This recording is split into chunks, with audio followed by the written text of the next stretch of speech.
유럽중앙은행이 유로존 내 모든 은행을 감독하는 단일 감독 체계가 오는 2014년 초부터 시행됩니다. 애플의 아이폰 5가 다음 달 초 국내 시장에 출시될 전망입니다. 원달러 환율이 다시 연중 최저치를 기록하며 닷새째 연중 최저점을 경신했습니다. 세계 최대 인터넷 업체인 구글의 실적이 악화돼 주가가 급락했습니다.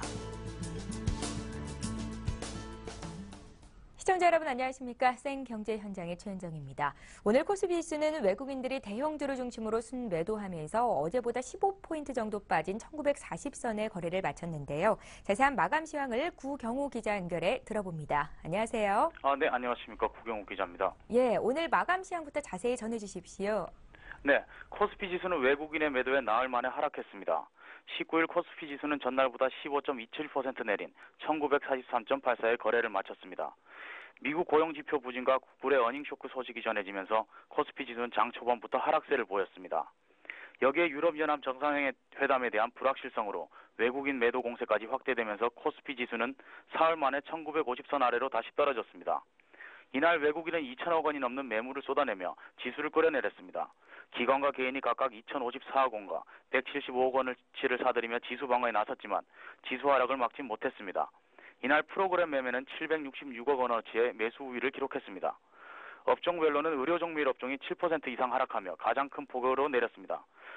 건설업도 2% 이상 하락했고 구글 쇼크로 전기전자 업종도 2% 가까운 내림폭을 보였습니다. 전기가스업과 음식료품, 종이목재, 운수창고 업종은 소폭 상승했습니다. 시가총액 상위 종목 가운데 기아차와 삼성전자, 현대모비스, SK하이닉스, 현대차 등 전차 종목들이 1%에서 2%를 내리며 하락폭을 키웠습니다. 반면 SK텔레콤, SK이노베이션, LG화학은 소폭 상승하며 장을 마쳤습니다.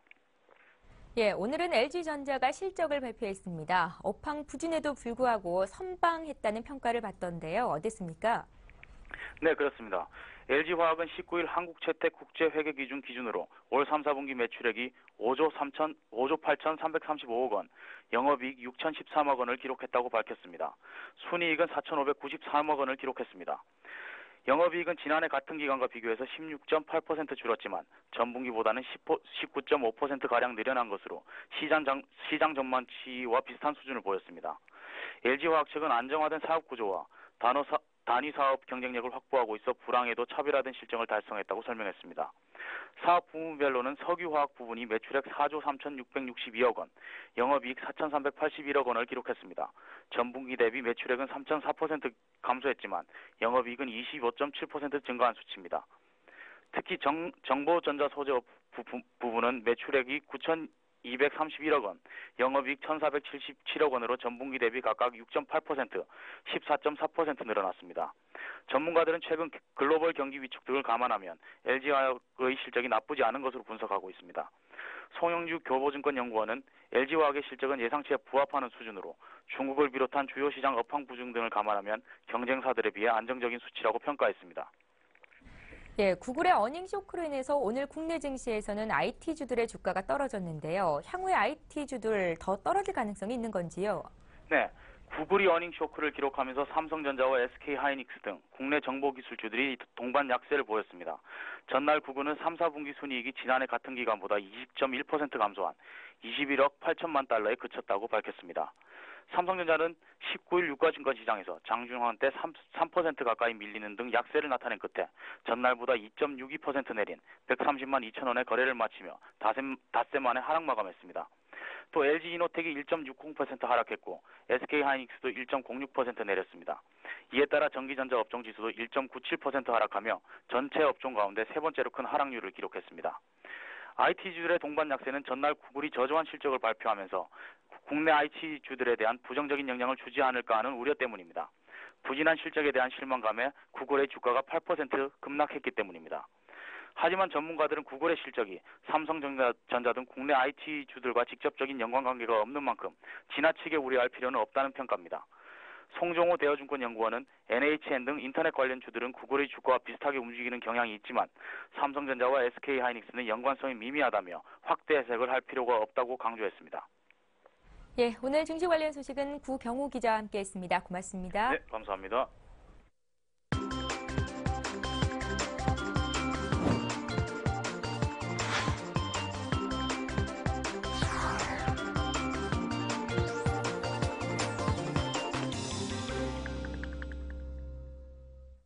오늘의 주요 뉴스입니다. 유럽중앙은행이 유로존 내 모든 은행을 감독하는 단일 감독 체계가 오는 2014년 초부터 시행됩니다. 유럽연합 정상들은 현지 시간으로 18일 벨기에 브뤼셀에서 열린 정상회의에서 유로존 은행연합 구축 일정에 합의한 것으로 알려졌습니다. 유럽중앙은행은 유로존 은행들을 감독하는 단일 감독 체계를 내년 중 단계적으로 도입하고 2014년 초부터 유로존 내 6천여 개 모든 은행에 대해 감독권을 행사하게 됩니다. 유로존 은행들에 대한 단일 감독 체계가 마련되면 유로존 구제기금인 유로안정화기구가 회원국을 거치지 않고 회원국 은행에 직접 구제금융을 지원할 수 있게 되며 이에 따라 은행 위기가 해당 국가의 부채 위기로 번지는 것을 차단할 수 있습니다. 애플의 아이폰 5가 다음 달 초 국내 시장에 출시될 전망입니다. 전자통신업계에 따르면 애플은 다음 달 초 SK텔레콤과 KT를 통해 아이폰 5를 내놓을 예정입니다.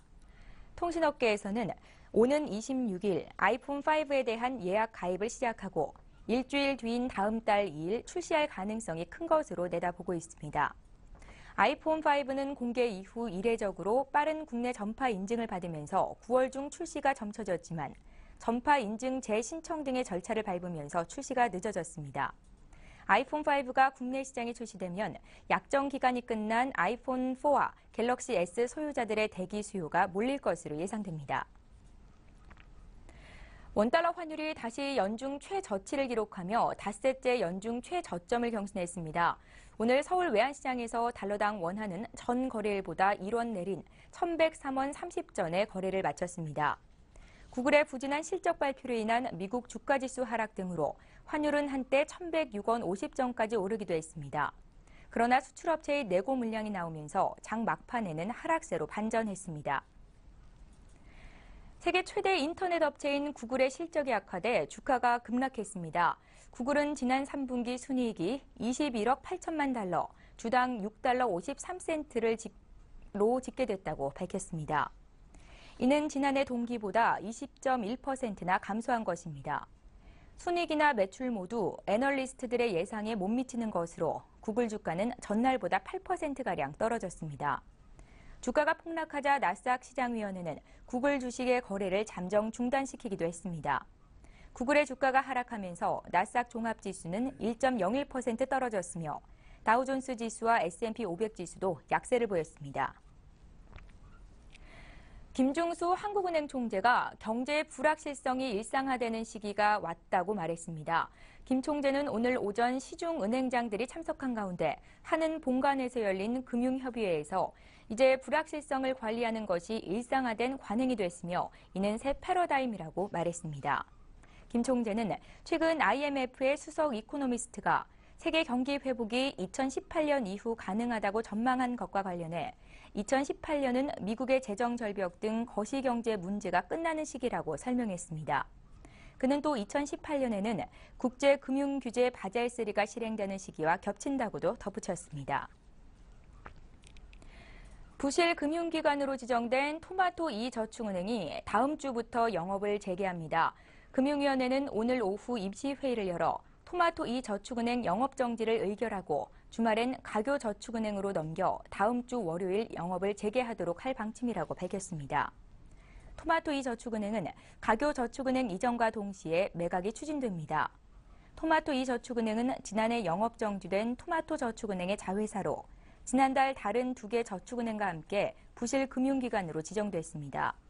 토마토 이저축은행은 예금자 보호를 받지 못하는 원리금 5천만 원 초과 예금자가 거의 없고 후손이 채권 발행도 하지 않아 일반 투자자의 피해는 미미한 것으로 예상됩니다. 올해 들어서 중국의 경제 성장률이 둔화되면서 우리나라의 경제에도 악영향을 미쳤는데요. 그런 중국 경제가 이제 바닥을 찍었다는 전망이 최근에 힘을 얻고 있습니다. 관련된 내용을 국제부의 이태규 기자 연결해 들어보겠습니다. 안녕하세요. 예, 안녕하세요. 예, 어제 발표된 중국의 3분기 경제 성장률은 7분기 연속 하락한 7.4%로 나왔는데요. 그런데도 중국 경제가 이제 더 이상 바닥을 치지는 않을 것이다라는 전망이 힘을 얻고 있습니다. 이유가 있겠습니까? 예, 과거 중국 정부가 내놓은 부양책이 슬슬 효과를 발휘하고 있기 때문입니다. 중국 정부는 지난 6월과 7월 두 차례에 걸쳐 기준금리를 인하하고 지난달에는 1조 위안에 달하는 인프라 투자 승인을 내리기도 했는데요. 이 정책의 여파가 속속 나타나고 있습니다. 어제 발표된 중국의 지난달 소매 판매가 전년 동기 대비 14.2%나 상승해 전월보다 1%포인트 확대됐고 공업 생산도 9.2%가 증가해 8.9%였던 전월보다 호전됐습니다. 예, 하지만 통계치에서의 상승이 일시적인 요인이나 계절적인 요인 때문에 상승했다라고 평가할 수도 있을 텐데요. 이 두 가지 통계만을 가지고 중국 경제가 바닥을 쳤다라고 보기에는 무리가 있지 않겠습니까? 예, 물론입니다. 하지만 현재 중국의 정치, 경제적인 상황을 종합해보면 중국 경기 바닥론이 힘을 얻는 이유를 보다 확실히 알 수 있습니다. 일단 지난 13일 발표된 중국의 수출 증가세가 예사롭지 않습니다. 수출은 중국 경제의 가장 커다란 축이라고 볼 수 있는데요. 지난달 중국의 수출액은 전년 동기에 비해 9.9%나 상승했습니다. 지난 7월과 8월 각각 1%와 2.7% 증가에 그친 것에 비해 상당히 크게 성장한 것입니다. 또한 다음 달이면 중국 국가 주석직이 후진타오에서 시진핑으로 이양되는데요. 안정적인 정권 계승을 위해 중국 정부가 또 다른 경기 부양책을 내놓을 가능성이 커 중국 경제의 전망이 밝다는 것이 전문가들의 의견입니다. 예, 그렇다면 중국 경제가 이제 완전히 살아나기 시작했다 이렇게 봐도 무관한 건지요?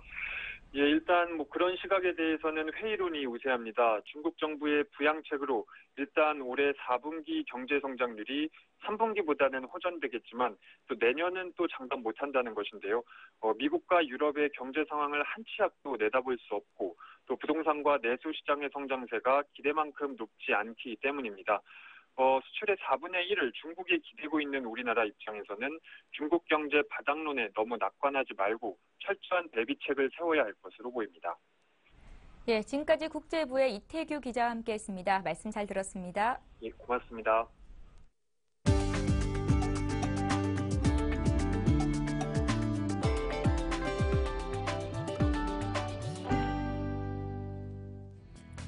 주요 대기업에 취업한 구직자의 평균 스펙이 토익은 852점, 학점은 3.7점인 것으로 조사됐습니다. 취업 포털 잡코리아는 2006년부터 올해까지 자사 사이트에 올라온 자료를 분석한 결과 매출액 상위 10개 기업에 합격한 구직자의 평균 스펙이 이같이 집계됐다고 밝혔습니다. 이외에 어학연수는 1회, 자격증 1.8개, 인턴 경험 1.1회 등인 것으로 나타났습니다.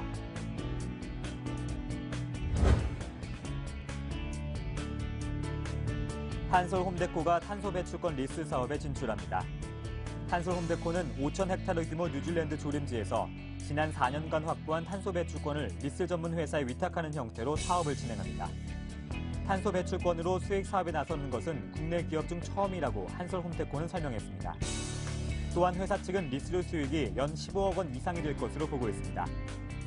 고명호 한솔 홈데코 사장은 탄소 배출권뿐만 아니라 합판과 펄프 분야로의 사업을 확장해 해외 조림 사업의 수익을 극대화할 것이라고 말했습니다.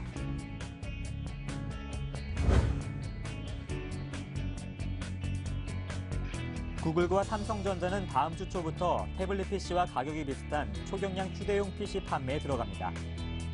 이 컴퓨터는 대당 $249, 우리나라 돈으로 27만 5천 원이며 구글의 인터넷 브라우저 크롬을 탑재했습니다. 이 휴대용 PC는 노트북 PC인 크롬북처럼 하드 드라이브가 없는 대신 인터넷으로 연결된 데이터 센터를 통해 각종 데이터와 프로그램을 저장합니다. 윈도우 운영체제에 도전하는 크롬을 탑재한 이번 저가형 휴대용 PC 출시는 마이크로소프트의 최신 운영체제인 윈도우 8이 출시되기 며칠 전인 다음 주 초입니다.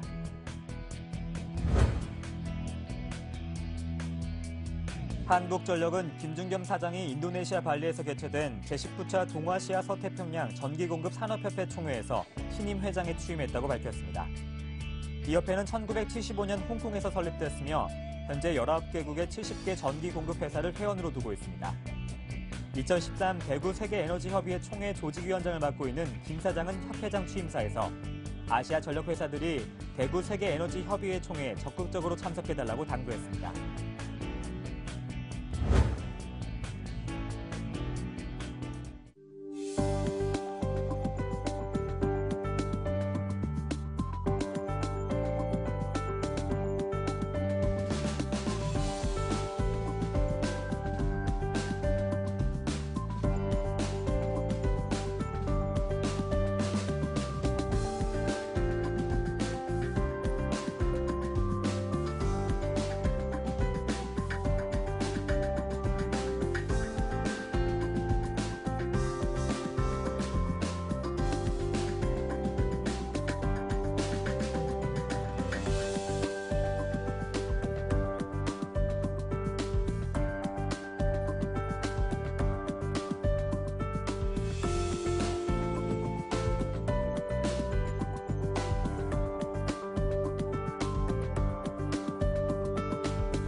오늘 생경제 현장은 여기까지입니다. 시청해주신 여러분 고맙습니다.